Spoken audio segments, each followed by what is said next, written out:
क्या CVT LM PG exam को अगले 30 डेज में क्रैक कर पाना पॉसिबल है या फिर नहीं, इस वीडियो के अंदर हम लोग डिटेल में पॉइंट बाय पॉइंट तरीके से कवर करेंगे। तो इसलिए इस वीडियो को लास्ट तक स्टूडेंट्स पूरा देखिएगा और साथ ही में हमारे व्हाट्सएप के और टेलीग्राम ग्रुप को जरूर ज्वाइन करिएगा ताकि आपको जो भी लेटेस्ट अपडेट्स और क्वेश्चंस होते हैं प्रैक्टिस वाले वो आपको मिलते रहे।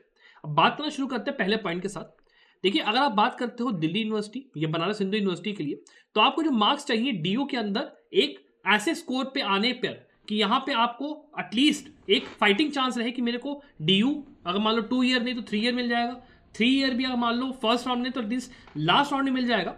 तो आप एटलीस्ट अगर 170 में ले आ रहे हो ना तो आपका काम चल जाएगा।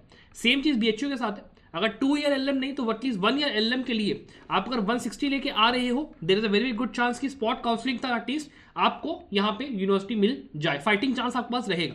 तो आपको अभी अपनी उम्मीदों को कम नहीं करना है, आपको अभी अपनी पढ़ाई पे लगे रहना, पहला काम ये है। उसके अलावा मान लो आपको बीबीएचयू या डीयू ना भी मिल पाए तो बीबीएयू हो गया या सीयूएसबी हो गया, ये भी अच्छे कॉलेजेस हैं। अगर आपको ये भी चाहिए तो आप अगर मान लो 140 तक भी ले आओगे स्कोर, आपका आराम से इन यूनिवर्सिटीज में एडमिशन बहुत प्यार से हो जाएगा। बीबीएयू 1 ईयर के अंदर तो और भी कम मार्क्स पे आपका एडमिशन यहाँ पे हो जाएगा। तो अगर मान लो आपको अच्छी यूनिवर्सिटी उतनी नहीं भी मिली तो भी आपको बीबीएयू या सीयूएसबी जैसी यूनिवर्सिटीज अगर मिल रही तो वहां से अपना एलएलएम करके नेट क्वालिफाई करके आप पीएचडी अच्छी जगह से कर सकते हो और आपका करियर तब भी उतना ही अच्छे तरीके से ग्रो करेगा एज अ टीचर, चाहे अगर आप मान लो डीयू बीएचयू से कर रहे होते उस केस में भी। और साथ ही में डिग्री की वैल्यू भी वहां पे ठीक ठाक आपको मिल जाएगी, फैकल्टी जुडिशरी के साथ से प्रिपरेशन करने का एनवायरमेंट सब कुछ आपको यहाँ पे मिलेगा। तो कोई ऐसी दिक्कत नहीं है। तो तैयारी अपनी जारी रखिए, कंटिन्यू रखिए। 30 दिन हो गए तब भी क्या हुआ, तैयारी आपको यहाँ पे करनी, पहला पॉइंट ही है। दूसरा पॉइंट, आपको अब अपना जो माइंडसेट है उसको डू और डाई मोड पे लेके जाना पड़ेगा। मतलब यह है कि यहां पे आप पाने के लिए कुछ नहीं है, खोने के लिए कुछ नहीं है। अब आपको बस पढ़ाई करनी है बिना कुछ सोचे समझे कि भाई क्या होगा, रिजल्ट होगा नहीं होगा, डजेंट मैटर। आप जाइए, सारे के सारे जितने आपकी लाइबिलिटीज हैं उन सबको भुला दीजिए कि भाई मान लो घर में शादी है, खाने पीने का है, कुछ और सिस्टम है, किसी को बोल दीजिए कि भाई कर दो, मेरे पास केवल 30 दिन का टाइम है, मेरे को तैयारी करनी, इस तरह टाइम मेरे पास नहीं है। आप जाइए, लग जाइए, दरवाजा बंद करके एक रूटीन स्टैब्लिश करिए। ये पढ़ाई ऐसी होनी चाहिए कि भाई मैं 12 घंटे अगर पढ़ाई कर दूँ, 12 घंटे पढ़ाई कर रहा हूँ, इसलिए नहीं कि मतलब मेरे को घर वालों को दिखाना है कि भैया मैं पढ़ाई कर रहा हूँ, पढ़ाई मेरी हो जाएगी, उससे काम नहीं चलेगा। आपको प्रॉपर 12 घंटे डालने हैं रोजाना, तब जाके आपका ये पेपर निकलेगा। कैसे निकलेगा वो मैं आपको आगे बताऊंगा, लेकिन डू और डाई माइंडसेट आपके अंदर होना चाहिए कि भैया ये नहीं तो कुछ नहीं। अगर आपने ये माइंडसेट अपने दिमाग में नहीं लाया और आपने ये सोचना नहीं बंद किया कि मेरा होगा नहीं हो पाएगा, क्वेश्चनिंग करना बंद नहीं करा, दिमाग करने से डर नहीं निकाला, तो ये एग्जाम आपका नहीं निकलने वाला कि मुझसे लिख के ले लो, कोई आपको बचा नहीं सकता है। It is the only way to go about it. तभी पॉसिबल है 30 दिन में क्रैक कर पाना, अगर आप डू और डाई माइंडसेट में आना चाहते हो तब। और साथ ही में नीचे जाके कमेंट्स में लिखिए सर कि मैं आपके साथ हूं, मैं ये पेपर क्रैक करूंगा, ताकि मुझे भी पता रहे कि आप लोग मेरे साथ हो और आप लोग जो चीजें मैं बता रहा हूं, जो स्ट्रेटजीज मैं बता रहा हूं, वो आप फॉलो कर रहे हो मेरे साथ बैठकर। तो ये बहुत इंपॉर्टेंट पॉइंट है, इसको प्लीज जाके कमेंट्स में लिखिए।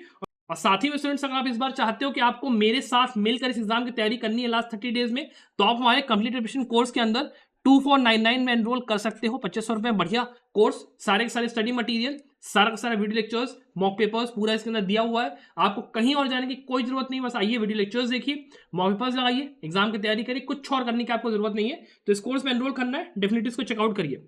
अपार्ट फ्रॉम दैट, आपको केवल मॉक पेपर सीरीज चाहिए, आपको नहीं चाहिए पूरी पढ़ाई, तो ये आपका मॉक पेपर लगाने का सबसे ज्यादा अच्छा टाइम है, सबसे इंपॉर्टेंट टाइम है।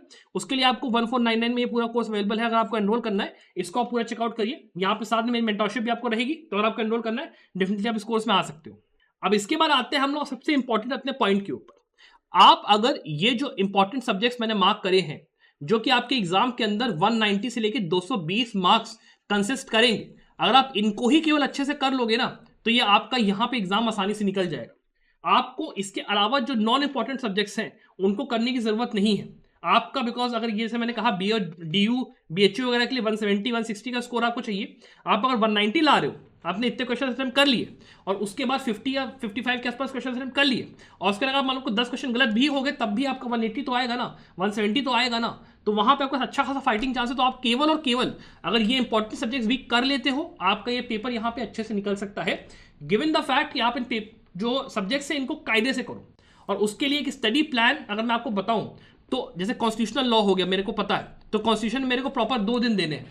2 दिन दे रहा हूं जब मैं, उसके अंदर मेरे को ये पता है कि मेरे को डीप पे जाकर कॉन्स्टिट्यूशन को नहीं पढ़ना है। मैं केवल शुरू करूंगा केवल इंपॉर्टेंट चीजों से। जैसे पार्ट से मेरे को पता है इंपॉर्टेंट है प्रेसिडेंट की पावर, गवर्नर, आपका पार्लियामेंट, आपका जुडिशरी, आपका स्टेट वाली जो सारे वो हो गए, उसका एमरजेंसी प्रोविजन सारे के सारे हो गए। उसके नीचे आप जाओगे, आपका जो इलेक्शन कमीशन है, बाकी चीज़ें छोटे छोटे पढ़ के आप आगे बढ़ोगे।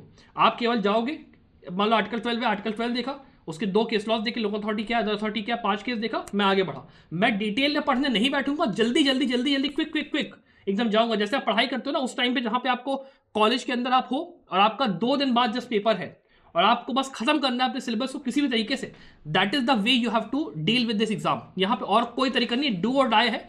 12 घंटे की पढ़ाई भैया देखो रोज लगेगी, कोई उसमें आपको दो राय नहीं होनी चाहिए।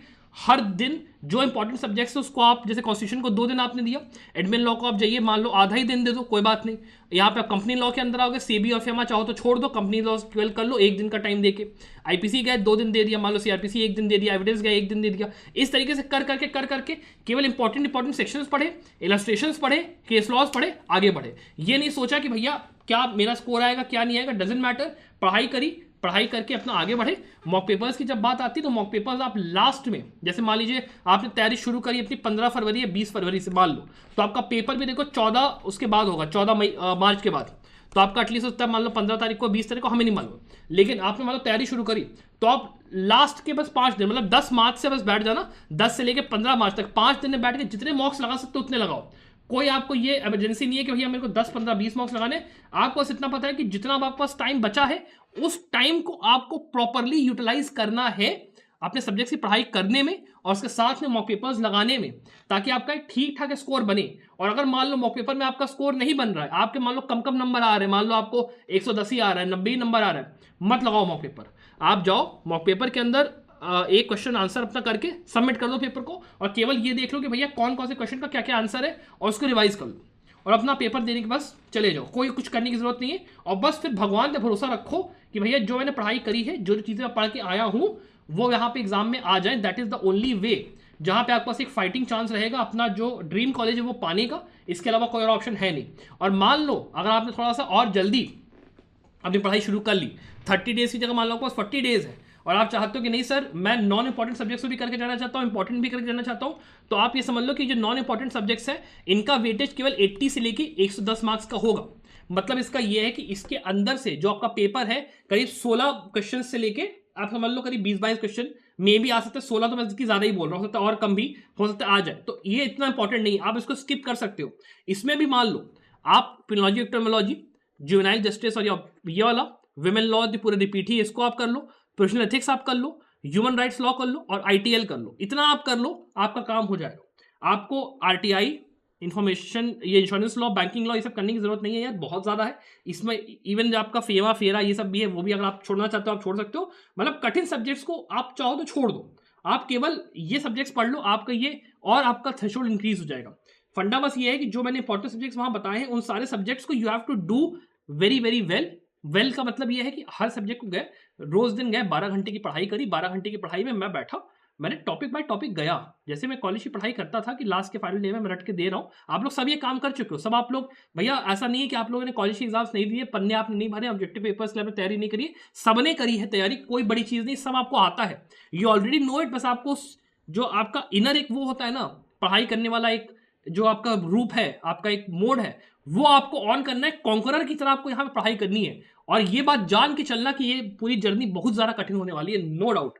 आपको बहुत मेहनत लगेगी, बहुत आपको यहाँ पे 12 घंटे पढ़ाई करने में रोने आएंगे, हो सकता है आपको घर छोड़ के भागने का मन करे, हो सकता है किताब चीर के फाड़ने का मन करे, हो सके ये भी लगे कि आपका जो है ना मतलब वो हो रहा है, मेंटल ब्रेकडाउन हो रहा है, आपको लग रहा है कि यार मैं नहीं कर पाऊंगा, भाड़ में जाए एग्जाम, भर दिया फॉर्म तो क्या हुआ, मेरे को नहीं पढ़ाई करनी, मेरे से नहीं हो पा रहा, मैं जा रहा हूँ। आपका अपने दिमाग को चुप करा के बोलना है कि भैया देखो नहीं, ये मेरे बस फाइनल ऑप्शन है, अगर ये एग्जाम निकल गया तो निकल गया, उसके बाद नहीं तो अगले साल क्लैट देना, फिर अगले साल कोई अच्छी यूनिवर्सिटी का भी एग्जाम आएगा और अगले साल फिर जुलाई में आपका एडमिशन होगा। इस साल फिर कुछ ना होने वाला, घंटा होगा कुछ, ये जान लो।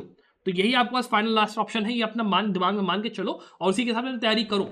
और अपने आप को कोई भी एकदम रिलैक्स करवाने की जरूरत नहीं, कोई वो करने की जरूरत नहीं है। एकदम जो मैं तरीका बता रहा हूँ, जो मैंने चीजें बताई हैं उसको पूरा पूरा फॉलो करो, और नीचे कमेंट से लिखना जरूर कि सर मैं आपके साथ हूं, मैं एग्जाम क्रैक करूंगा, तभी 30 डेज में एग्जाम निकल सकता है, वरना ये एग्जाम निकलना असंभव है। जो मैंने तरीका बताया वो फॉलो करो। आई होप आपको वीडियो पसंद आया। इस वीडियो को प्लीज लास्ट तक आपने अगर देखा है तो thank you very much, thank you for watching this video, bye.